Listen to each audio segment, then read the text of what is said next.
कन्या देवी को दूध मानी गई है, मैंने तो वो देवी समझ कर खवाए हो उनको बार कन्या। दोस्तों बबीता रानी के साथ क्या कुछ बात हुई है, मजेदार किस्म की बात हुई है जो मैं आप लोगों के साथ शेयर करने वाला हूं।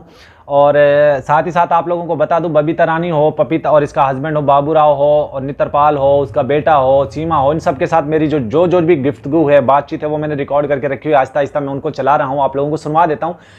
अब मैं आप लोगों को सुनाऊंगा बबीता रानी के साथ मेरी क्या बातचीत हुई, लेटेस्ट जो बातचीत हुई उसके बारे में मैं आपको बताऊंगा, यहाँ पर चला के भी सुनाऊंगा आप लोगों को उसके व्हाट्सएप कॉल पे मेरी क्या बात हुई। उससे पहले मैं आप लोगों को बता दूं कि सीमा के हवाले से जो सीमा के चाटुकार हैं वो फेक डॉक्यूमेंट्स जो है वो मीडिया पर पब्लिक कर रहे हैं, जिनमें कोर्ट की तरफ से एक ऑर्डर दिखाया जा रहा है जिसमें ये कहा जा रहा है कि 24/4/2024 को जो है एक, मैं आप लोगों को दिखा देता हूं, यहाँ पर वो स्क्रीनशॉट भी उसका दिखा देता हूं।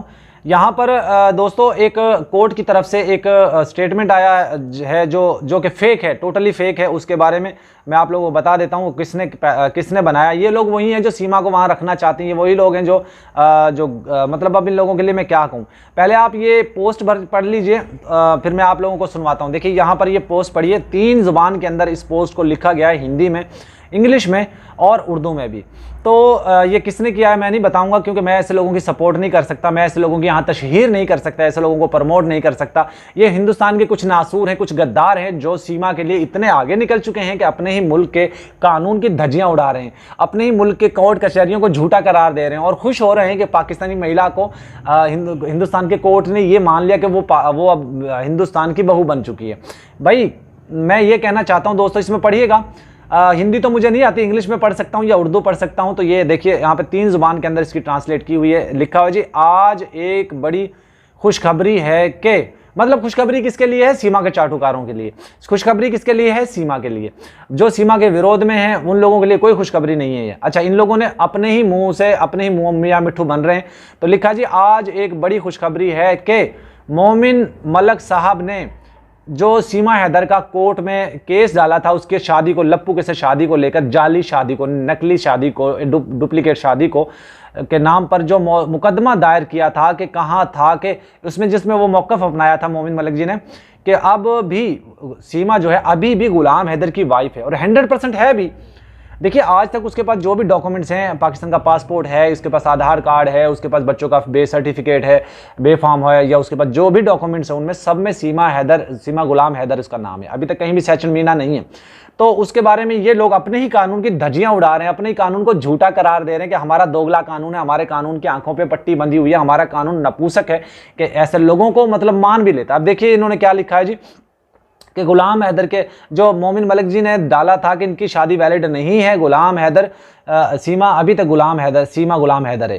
तो जबकि अब वो सीमा मीना बन चुकी है, मतलब ये कह रहे हैं कि अब वो सीमा मीना बन चुकी है। इस चीज़ को अदालत, वहाँ की अदालत जो है वो मान चुकी है, अदालत ने मुकदमा खारिज कर दिया, ये लोग कह रहे हैं। जबकि ये लोग कहते हैं कि सैचन मीना की अहलिया में तो सैचन मीना की वाइफ बन चुकी है वो, ये बकवास कर रहे हैं। तो ये लोग तो अपने कानून की धज्जियां खुद उड़ा रहे हैं। अगर हम सवाल उठा देते तो इनके धुआं निकलना शुरू होता है, 1.5 किलो इनके से पिछवाड़े से वो मतलब बवासीर निकलना शुरू हो जाती है, इन लोगों का मिर्ची निकलना शुरू हो जाती है। तो हम तो नहीं कहते, हमें तो ये लोग जो इन्फॉर्मेशन देते हैं उसी के आधार पे हम लोग आप लोगों को इन्फॉर्मेशन देते हैं ना, गाइड करते हैं। तो ये दोस्तों इसके ऊपर मोमिन मलिक जी ने क्या कहा है वो भी मैं आप लोगों को दिखा देता हूं। मोमिन मलिक जी ने अपने चैनल की कम्युनिटी पे डाला है कि इससे इस तरह की चीज़ों को भ्रम में मत आइए, ये सब फेक है, झूठ है और आप लोगों को गुमराह करेंगे और कर भी रहे हैं। तो यही चीज़ को देखते हुए मोमिन मलिक जी ने अपने चैनल की कम्युनिटी पे ये पोस्ट भी डाल दिया है। तो मुझे लगता है कि अब आप लोगों को इस पे यकीन हो गया होगा कि ये लोग किस तरह के गंदे लोग हैं जो गलत चीज़ों को गलत डायरेक्शन में पेश करते हैं। देखिए हम लोगों के पास तो भाई जो इन्फॉर्मेशन आती है हम वही आप तक पहुँचा देते हैं, लेकिन ये लोग जो वहाँ पर बैठ कर फेक डॉक्यूमेंट्स बना, इनके ऊपर एक्शन क्यों नहीं होता? मैं हैरान होता हूँ। हिंदुस्तान में आए रोज कोई ना कोई क्राइम हो रहा होता है, आए रोज क्रिमिनल्स जो है वो बड़े बड़े कांड कर रहे होते हैं। तो ऐसे जो वाईटी के ऊपर गंद फैला रहे हैं, जो गंदगी फैला रहे हैं, जो दो फेक, जिस तरीके से सीमा हैदर का फेक डॉक्यूमेंट्स बनाने वाले लोग अरेस्ट हुए थे, इन लोगों को क्यों नहीं अरेस्ट किया जाता वहां पे? इसी से तो पता चलता है दोस्तों, ये कि जो तरह के फेक डॉक्यूमेंट्स बनाकर सोशल मीडिया पे डालते हैं, इनसे अंदाजा हो जाता है कि कानून कितने लचकीला है, कानून इनका कैसा ढीला ढाला है, कानून इनका किसी काम का नहीं है। इन चीज़ों से लग रहा है। अगर ऐसा कानून मजबूत होता तो इन लोगों को अरेस्ट न किया जाता जो कोर्ट के फेक डॉक्यूमेंट्स फेक वो तैयार करके और सोशल मीडिया पर पब्लिक करें और खुशी मना रहे हैं। मतलब एक पाकिस्तानी औरत गैर कानूनी तरीके से जाती है और उसको वहां पे बड़ी इज्जत से रखा जाता है, बजाय कि उसको जेल में डालने के ये लोग खुशियां मना रहे हैं, ये लोग जश्न मना रहे हैं। मतलब क्या, कहां गई इन लोगों की अकल। बहरहाल दोस्तों, जो वीडियो मेरी काफी लंबी हो गई, बबी तरानी की एक ऑडियो क्लिप मैंने आप लोगों को सुनवानी थी, वो मैं अगली वीडियो में सुनाऊंगा। आज के लिए सिर्फ इतना ही, गुड बाय।